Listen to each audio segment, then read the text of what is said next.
নমস্কার বন্ধুরা, সুস্মিতাস ব্লগে আরও একটি নতুন ভিডিওর সাথে তোমাদের সকলকে অনেক অনেক ওয়েলকাম। তো চলো তোমাদেরকে সাথে নিয়ে এখন থেকে আমি আমার ব্লগটা স্টার্ট করলাম। আর আজকের ব্লগটা দেখো, সকালবেলা হলুদ তোলা দিয়ে শুরু করলাম। একটা হলুদ গাছ লাগানো ছিল, আর সেটা ছিল আমার দাদার বিয়ের পরপর। আর সেই হলুদ গাছটা থেকে কত হলুদ হয়েছে দেখেছো। আর তারপরে দেখো গ্রামে মাছ এসেছিলো, আমি আর পাশের বাড়ির কাকিমারা দুজনে মিলে মাছ নিয়েছি। এখানে মাছগুলো আমি ভালো করে বেছে নিচ্ছিলাম। আর আজকে মা বাড়িতে নেই, আমি আর বৌদি সুনিকাকে নিয়ে সারাটা দিন কাটিয়েছিলাম। তো দেখো সকালবেলা মাছ টাছগুলো ভালো করে বেছে নিচ্ছিলাম, আর বৌদি আমার ভিডিওটা করে দিয়েছিল। আর দেখো বাড়িতে হনুমান এসে বাড়ির অবস্থা করে দিয়েছে। দেখো উঠোন টুটনে ওই বাঁশের আড়া দিয়ে পুরো হনুমান যাচ্ছে, ফুল গাছটা আছে, এবার বাইরেও বেরোতে পারছি না, ভয় লাগছিল। আর আমাদের বাড়িতে হনুমান আসলে কত যে সাবান নিয়ে চলে যায়, মানে সাবান এর আগের দিন তো জানলাতে রেখেছি, আর কখন উপর দিয়ে ছাদের উপর দিয়ে এসে জানলা দিয়ে হাত বাড়িয়ে পুরো সাবানটাই নিয়ে চলে গেল। নতুন সাবান দুদিন মাত্র ব্যবহার করা হয়েছে। আর দেখো ফুল গাছগুলো, বেগুন টেগুন সব তুলে নিয়েছে। আর রাত্রে কিন্তু আমি রুটি করেছিলাম, আর আমি যখন রুটি করি তখন কিন্তু তাওয়াতে করি। আমার রুটি কেউ খেতেও পারে না, কিন্তু রুটিগুলো দেখো কোথায় খারাপ হয়েছে, কত সুন্দর চেপে চেপে ফুলিয়ে ফুলিয়ে করছিলাম। আমি একদম পুরো গ্যাসের ওভেনে দিয়ে রুটি ছেঁকি না, কারণ ওটাতে খুবই খারাপ। তো আমার এখানে রুটিগুলো করা হয়ে গেছে, আজকে আমি নিজে হাতে রুটি করলাম অনেক দিন পর। তো রুটিগুলো কিন্তু ভালোই হয়েছিল। তো রুটি আর বেগুন ভাজা করবো, আর দুধ ছিল।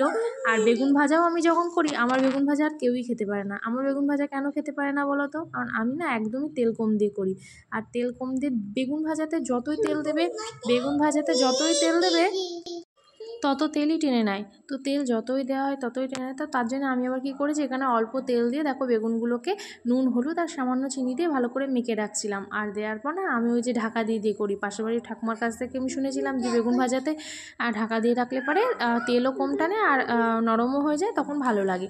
তো দেখো বেগুন ভাজাগুলো কেমন হয়েছে দেখতে। মা তো একটাও খায়নি, বৌদিও একটা না কটা একটা খেয়েছিল, আর আমি আর সুনিকার বাবা খেয়েছিলাম। কেউ বেগুন ভাজা খায়নি আমার বেগুন ভাজা। আর মা করলে কেমনভাবে করে বলো তো, একদম সেই ছ্যাঁকা তেলে দিয়ে ভেজে ভেজে তুলে নেয়, আর আমি এভাবে থালা চাপা দিয়ে দিয়ে আস্তে আস্তে করছিলাম। তো তার জন্য আমার বেগুন ভাজা কারোর আর ভালোও লাগেনি, আর কেউ আর খেতেও পারেনি। তো কী আর করা যাবে, আমি নিজে করলাম। তো দেখো বেগুন ভাজাগুলো কত সুন্দর নরমও হয়ে গেছে, খেতে কিন্তু ভালো হয়েছিল, ততটাও খারাপ হয়নি যে খাওয়ার মতো না, বা কিন্তু খাবে না এইভাবে। আর ওইভাবে ছাঁকা তেলে খাওয়া তো ভালোও না। আর এখন আমি তোমাদের সাথে যে ভিডিওটা শেয়ার করব সেটা কালকের ভিডিও। আর আমার পাশ থেকে না আওয়াজ আসতে পারে, কেন বলো তো, সুনিকা খেলা করছে, এবার ওকে দেখতে হচ্ছে, প্লাস আমার ভয়েসটা দিতে হচ্ছে তার জন্যে।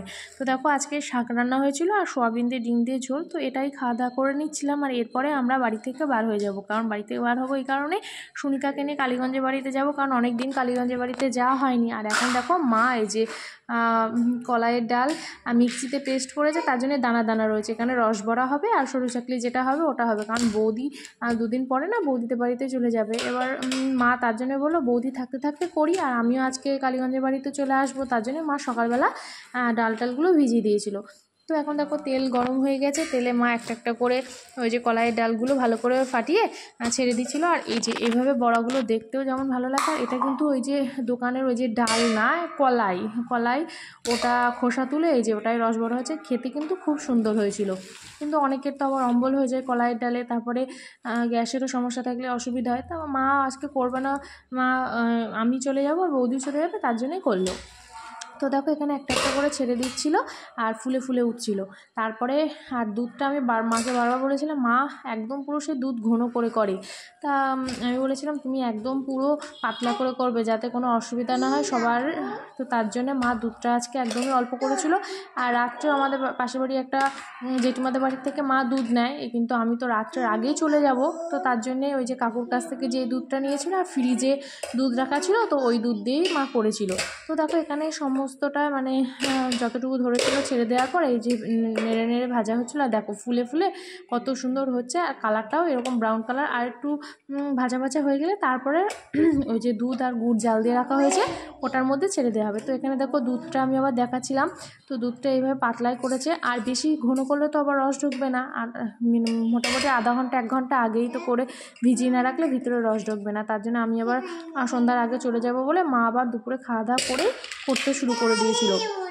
তো দেখো এখানে ভাজা হয়ে গেছে, এরপর ওই যে রসের মধ্যে দিয়ে দেওয়া হলো। আর এই রস বড়া খেতে কিন্তু অনেকেই ভালোবাসে, বেশিরভাগ মানুষেরই সবাইকারই ভালো লাগে। তো দেখো এখানে দুধের মধ্যে এগুলো দিয়ে দেওয়া হলো, আর একটা একটা করে দেওয়ার পর, আর আমি যখন আমাকে দিচ্ছিল তখনও রস পুরো ঢুকে গেছিলো, নরম হয়ে গেছিলো। আর এখনই দেখো দেখতে কতটা সুন্দর লাগছে। তো আমি আবার চামচ দিয়ে নাড়িয়ে দিচ্ছিলাম আর ভিডিও করছিলাম, কী আর করবো। আর সুনিকা এখন পাশের বাড়িতে ঠাকুমাদের বাড়িতে চলে গেছে, ও সে ঘুম থেকে উঠেই চলে গেছে। আবার ভাত খাওয়াবো, ওকে নিয়ে যাব, রেডি করাবো, তার জন্য মাকে আবার বললাম তুমি এগুলো করে নিয়ে ওকে নিয়ে আসবা। তারপর আমি আনতে গিয়েছিলাম ঠাকুমার বাড়ি থেকে। আর এখানে দেখো যে সরু চাকলি এটা আমি করছিলাম, আর আমার করলে তো আমি ততটা তো পারি না। আর এখন দেখো আমরা রেডি হয়ে নিয়েছি, এবার বাড়ি থেকে বার হয়ে যাব। আর মা এখানে টোটো ভাড়াটা দিয়ে দিল, কারণ খুচরো ছিল না। এবার সুনিকা তো সে টাকার দেখলে বলবে 200 টাকা দাও, 200 টাকা দাও। আর ওকে টুপিটা আর সোয়েটারটা পরিয়ে নিলাম, কারণ টোটোতে হাওয়া লাগতে পারে। আর ও তো পরবে না, তো চেনটা বারবার খুলে ফেলছিল পরে আমি বললাম থাক, চেনটা দিতে হবে না, আমি টোটোতে যখন উঠবো তখন আমি টুপি ভালো করে পরিয়ে দেবো। তো ওই টোটোকে ফোন করা হয়েছে, টোটোর ওই দাদাকে ফোন করা হয়েছে। দাদা বললো 4টের পরে আবার আমার অন্য জায়গায় যাবে, তো তাহলে এখনই যাচ্ছে। আমি বললাম ঠিক আছে তুমি আসো, আমরা রেডি হয়ে গেছি। আর আমি আর সুনিকা চলে যাওয়ার পর মা আর বৌদি কিন্তু আমার গ্রামের মাসির বাড়িতে গিয়েছিলো। আমি বললাম ঠিক আছে যাও, আমরা চলে যাচ্ছি, তোমরাও ঘুরে আসো, ভালো লাগবে। তো তার জন্য। আর এখানে দেখো আমি একটু শর্টস ভিডিও বানিয়ে নিয়েছিলাম একটা, কালকে আমি অলরেডি ওটা ইউটিউবে একটা আপলোড করেছিলাম শর্টসটা। আর সুনিকাকে নিয়ে আসলাম, মা আর বৌদি তালা দিয়ে আসবে। আর এখানে দেখো মাকে বললাম যে তুমি একটু নাও, কারণ তুমি টোটোতে তুলে দিয়ে আসো, বৌদি তারপরে তালা দিয়ে আসছে। তারপর মায়ের কাছে দিলাম, আর বৌদিও আসছিলো। তো এখানে দেখো সবাই মিলে যাচ্ছিলাম। আর তারপরে দেখো টোটোতে উঠে পড়েছি। টোটোতে উঠে সুনিকা তো খুব খুশি, আর টোটোতে না খুব ঝাঁকুনি লাগছিলো। তারপরে আমি ওকে বললাম যে শোনা টুপিটা পরে নাও, টুপিটা না পরলে ঠান্ডা লেগে যাবে। আর তারপরে বাড়ি এসে না কোনো ভিডিও করা হয়নি, ওকে নিয়ে সমস্ত কিছু গুছিয়ে দুধগুলো সমস্ত, তারপরে ওই যে মা যেগুলো পাঠিয়েছিল সব ভালো করে কোটো থেকে রেখে ঢাকা দিয়ে আর কোনো ভিডিওই করা হয়নি। ওকে খাটের ওপর খেলনা দিয়ে দিলাম, ও খেলা করছিল। তো চলো আজকের ভিডিওটা এই পর্যন্ত, দেখা হচ্ছে পরের ভিডিওতে।